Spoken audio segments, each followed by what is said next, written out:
بسم اللہ الرحمن الرحیم۔ ناظرین کرام السلام علیکم۔ ناظرین، جہالت کی بھی کئی قسمیں اور جاہلوں کے بھی بہت سارے درجے ہوتے ہیں۔ کسی کو ہم جبہ جہالت کہہ دیتے ہیں، کسی کو ہم قبہ جہالت کہہ دیتے ہیں، کسی کو کوہ جہالت، کسی کو جبل جہالت۔ لیکن یہ جو موصوف ہمیں نصیب ہوئے ہیں ہماری شامت اعمال سے، ان کے بارے میں تو آخر ڈکشنری بھی خاموش ہو جاتی ہے کہ کون سا لفظ استعمال کیا جائے۔ جو خطاب فرمایا ہے قوم سے، جس کے بارے میں وہ لال حویلی والے صاحب نے کہا تھا کہ تاریخی خطاب ہوگا، اس کو سن کر لوگوں کے جو تبصرے ہیں، اگر وہ تبصرے ان تک پہنچا دیے جائیں تو خدا جانے ان پر کیا گزرے۔ ایک تو انہوں نے یہ عجیب بات کی کہ جب سلمان رشدی نے توہین رسالت کی تھی تو اس وقت کے وزیر اعظم نے، نواز شریف نے، کوئی احتجاجی بیان نہیں دیا تھا۔ موصوف تو اس وقت اپنے پری خانے میں مصروف ہو گئے، انہیں تو پتہ بھی نہیں ہوگا کہ سلمان رشدی نے کیا کہا ہے۔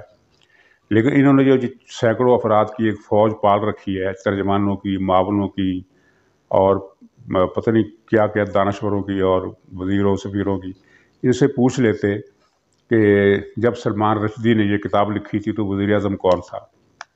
اس وقت پاکستان پر نگران حکومت تھی غلام اسحاق خان کی۔ ضیاء الحق کی وفات کو تھوڑا ہی عرصہ ہوا تھا اور الیکشن ہونے والے تھے۔ جب یہ سلمان رشدی کی کتاب آئی سیٹنک ورسز، تو اس پر احتجاج شروع ہوا، اور اس کے 1-2 مہینے کے بعد ہی بے نظیر صاحبہ کی حکومت بن گئی، اور اس حکومت کے دوران بھی احتجاج ہوتا رہا، اور بے نظیر صاحبہ نے بھی اس کی مذمت کی، اور پاکستان کے اس وقت جو دوسرے حکومت میں جو لوگ تھے، اپوزیشن میں لوگ تھے، پورے پاکستان نے اس پر احتجاج کیا، مظاہرے ہوئے، جلوس نکلے، اور صرف پاکستان نہیں بلکہ ایران سمیت، ہمارے پڑوسی ملک سمیت، بھارت سمیت ہر جگہ پر مظاہرے ہوئے۔ یہ موصوف کو یہ بھی نہیں پتہ کہ اس وقت کیا ہوا تھا۔ نواز شریف کی حکومت سیٹنک ورسز کے چھپنے کے تقریباً 3.25 سال بعد یا 2.5 سال بعد بنی ہے، 1990 کے نومبر میں، اور یہ واقعہ ہے ستمبر 1988 کا، جب یہ کتاب آئی اور احتجاج شروع ہوا۔ تو مطلب یہ ہے کہ موصوف نے اس تقریر میں بھی جرمنی اور جاپان کی سرحدیں ملانے سے گریز نہیں کیا، اور یہ اپنی عادت نہیں ترک کی۔ اس تقریر میں موصوف نے پولیس کے شہداء کا ذکر کیا، اور جو پولیس کے زخمی ہوئے ان کا ذکر کیا، لیکن جو تحریک لبیک، کالعدم تحریک لبیک، کالعدم کا لفظ لگانا پڑ رہا ہے، ورنہ عملاً تو یہ ہے کہ خود حکومت بھی نہیں مان رہی کہ یہ کالعدم ہے، اس لیے کہ جو کالعدم ہوتے ہیں ان سے مذاکرات نہیں ہوتے، اور ان سے مذاکرات کے لیے حکومت جس طرح یہ پاؤں پڑی ہوئی ہے وہ آپ اندازہ لگا سکتے ہیں۔ تو اس کے بعد کالعدم کہنے کا لفظ ایک بے معنی ہے، لیکن قانونی تقاضا ہے۔ تو کالعدم تحریک لبیک کے جو کارکن شہید ہوئے اور جتنے سینکڑوں زخمی ہوئے، ان کا ذکر اس نے نہیں کیا، اور قومی اسمبلی میں جو قرارداد پاس ہوئی اس میں صرف تحریک لبیک کے شہداء کا ذکر ہوا اور پولیس کے شہداء کا ذکر نہیں ہوا۔ دونوں طرف کے شہداء کا ذکر ہونا چاہیے تھا۔ یعنی یہ اس حکومت کے دور میں قومی اسمبلی ہو یا کوئی اور ادارہ ہو یا خود حکومت ہو، کوئی ان کی کل سیدھی نہیں ہے۔ یعنی وہی بات کہ جسے وہ شاعر نے کہا تھا کہ مجنون نظر آتی ہے، لیلا نظر آتا ہے، تو یہ عمران خان کا حال ہے۔ اور اس میں عجیب عجیب قسم کی درفنتنیاں اس نے چھوڑی، اور یہ بھی کہا کہ میں سارے مسلمان ملکوں سے مل کر ایک مہم شروع کروں گا۔ پہلے یہ مسلمان ملکوں سے اپنے بارے میں رائے تو معلوم کر لے کہ وہ اسے سمجھتے کیا ہے۔ پوری دنیا میں، پورے عالم اسلام میں اسے ایک جوکر سے زیادہ اہمیت نہیں دی جاتی، اور اس کے پیچھے کون سا ملک چلے گا۔